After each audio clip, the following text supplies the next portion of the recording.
بسم اللہ الرحمن الرحیم۔ شروع کرتا ہوں اللہ کے پاک نام سے جو بہت بڑا مہربان نہایت رحم والا۔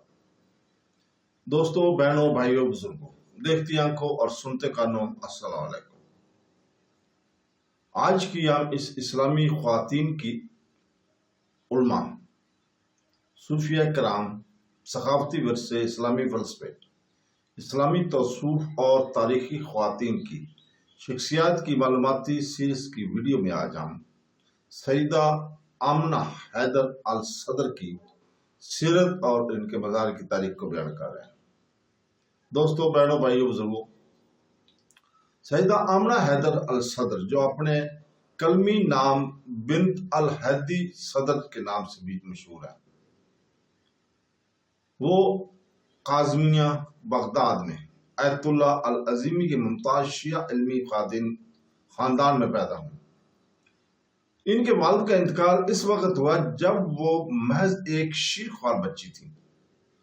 تقریباً 6 ماہ کی خاندان کی مالی مشکلات سے چھوڑ کر اس کی والدہ ایت اللہ محمد ردال یاسین کی بہن نے ان کی اور اپنے بھائیوں کی پرورش کی، خاص طور پر سید اسماعیل اور محمد باقر الصدر جو بعد میں اس کے قریبی استاد اور مرشد بن گئے۔ خامنہ آمنہ نے ابتدائی تعلیم گھر پر ہی شروع کی، اپنی والدہ سے عربی خواندگی سیکھی اور 5 سال کی عمر میں اس نے نحو فقہ عربی کی تعلیم حاصل کی۔ فقہ اور اصول الفقہ اپنے بھائی محمد باقر اور دیگر علماء سے شیخ ظہیر الحسن اور ام علی حسن کی رہنمائی میں امینہ کی فکری تحفے میں جلد ہی سامنے آئے۔ اپنی 20ویں دہائی کی اوائل میں اس نے بنت الہدی یا ہدایت کی بیٹی کے نام سے شائع کرنا شروع کیا، جس میں معروف اسلامی رسالوں جیسے الہدوہ اور الایمان میں مضامین شامل کیے گئے، جہاں اس نے مغربی خواتین کی روحانی اور سماجی چیلنجوں کے بارے میں ثقافتی اثرات پر توجہ دی۔ ایمان، حیا، تعلیم اور خواتین کے لیے حجاب 1960 کی دہائی میں آمنہ نے انتظامی اور تعلیمی قائدانہ کردار ادا کیا۔ اس نے بغداد، نجف، قادسیہ، بصرہ، بلا اور دیوانیہ میں الزہرا کے اسکولوں کی بنیاد رکھی اور ان کی نگرانی کی۔ ایسے اسکول جو قومی نصاب پر عمل پیرا تھے اور محفوظ اسلامی ہدایات شامل کرتے ہوئے آمنہ کی نگرانی میں اور موقع پر سپرنٹینڈنٹ کے طور پر بھی یہ ادارے اپنی مذہبی اخلاقیات اور تعلیمی کارکردگی کی وجہ سے انتہائی قابل احترام بن گئے۔ 1970 کی دہائی میں اس نے مختصر کہانیاں اور نظمیں لکھ کر اپنے اثرات کو بڑھایا، جس کا مقصد مسلم خواتین خاندانی زندگی کی نام کی جگہ چیلنجز، اخلاقی مخصوصوں، خوبصورتی، میک اپ، شادی اور شائستگی کی تقاضوں سے نپٹنا تھا۔ ان سب کا مقصد اسلامی بیداری اور معاشرے میں حوصلہ افزائی کرنا تھا۔ اپنے بھائی کے ساتھ ساتھ اس نے بڑے پیمانے پر متحرک ہونے میں بھی حصہ لیا، خاص طور پر 1977 میں جب اس نے شہدان صفر کی بغاوت میں ہجوم سے خطاب کیا۔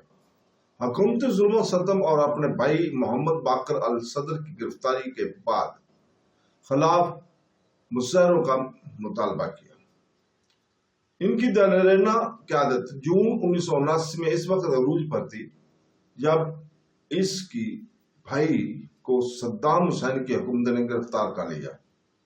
بے خوف آمنہ نے نجف میں امام علی کے مزار پر خطاب کیا، لوگوں کو احتجاج کرنے اور ان کی رہائی کا مطالبہ کرنے کے لیے ریلی نکالی۔ پورے عراق میں اور لبنان، بحرین اور ایران کے مسلمانوں سے اظہار یکجہتی کے مظاہرے ہوئے۔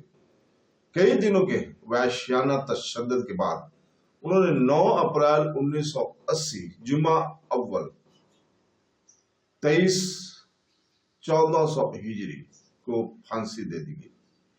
اطلاعات کے مطابق ذاتی طور پر صدام حسین اور اس کے سیکورٹی چیف برزان ابراہیم کے حکم سے ایرانی انقلاب کی مذمت کرنے یا اپنے عقائد سے انکار کرنے پر سزا دی گئی تھی۔ آمنہ الصدر کو 9 اپریل 1980 کو بغداد میں یعنی سیاسی نظام کے تحت شہید کیا گیا۔ کئی دنوں تک حراست میں شدید تشدد کے بعد وہ اپنے بھائی کے ساتھ فوت ہوئے۔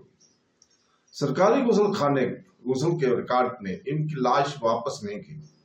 رپورٹس مختلف ہیں، کچھ کہتے ہیں کہ ان کی باقیات کو مبینہ طور پر تیزاب میں تحلیل کیا گیا تھا، اور دوسرے کا کہنا ہے کہ ان کی لاش کو نجف کے وادی الاسلام قبرستان میں اس رات دفن کیا گیا تھا جس رات وہ اپنے بھائی کے ساتھ خاندانی ایجنٹوں کی بات ساری ماری گئی تھی۔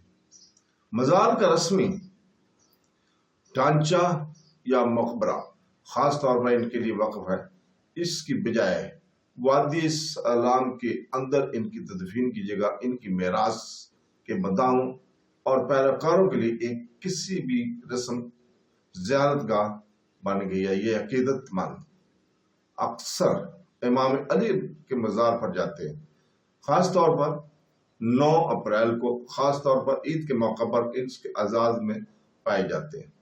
اس کے جسم کو ٹھکانے لگانے کے بارے میں رازدارانہ اور اس جگہ کو چھپانے کی حکومت کی کوشش کی وجہ سے اس کے نام پر کوئی یادگار یا مقبرہ تعمیر نہیں کیا گیا، اور یقینی طور پر کوئی بھی آرٹیکل جو کہ مکان بناتے ہیں یا بلڈنگیں بناتے ہیں کے طور پر آرائشی مزار نہیں ہے۔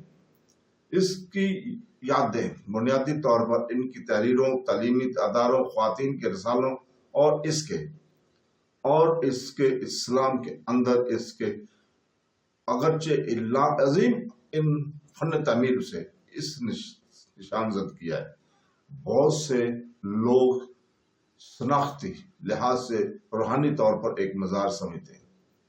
خلاصہ یہ ہے کہ سیدہ آمنہ حیدر الصدر بنت الہادی 1938 یا 1937 کے درمیان میں القاضیمہ بغداد میں پیدا ہوئی۔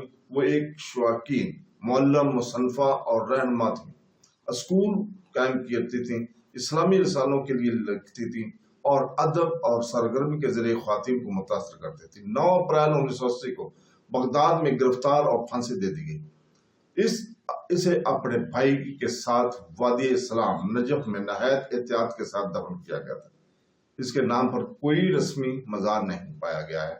ان کی میراث ان کے نسلوں کی عقیدت کے ذریعے محفوظ ہے، جو تعلیم، تحریر اور اس کے ارام گاہ کی زیارت کے ذریعے ان کی زندگی کا احترام کرتی ہیں۔ نجف کے قابل احترام قبرستان کے اندر ان کی تدفین کی جگہ ایک روحانی یادگار کے طور پر کھڑی ہے، جو اس کے راستے پر چلتے رہنے ہیں ان کے لیے پرسکون، شائستہ لیکن گہرا اثر انداز۔ تو دوستو، اس کے ساتھ ہی ہم آج اجازت چاہتے ہیں آپ سے، اور کل انشاءاللہ تعالی ہم رحمت البنیسہ کی سیرت اور ان کے مزار کی تاریخ کو بیان کریں گے، اور آخر میں اللہ تعالیٰ سے دعا کرتے ہیں کہ وہ ہمیں قرآن پاک اور سیرت نبوی پر چلنے کی توفیق عطا فرمائے۔ آمین ثم آمین۔ اللہ حافظ۔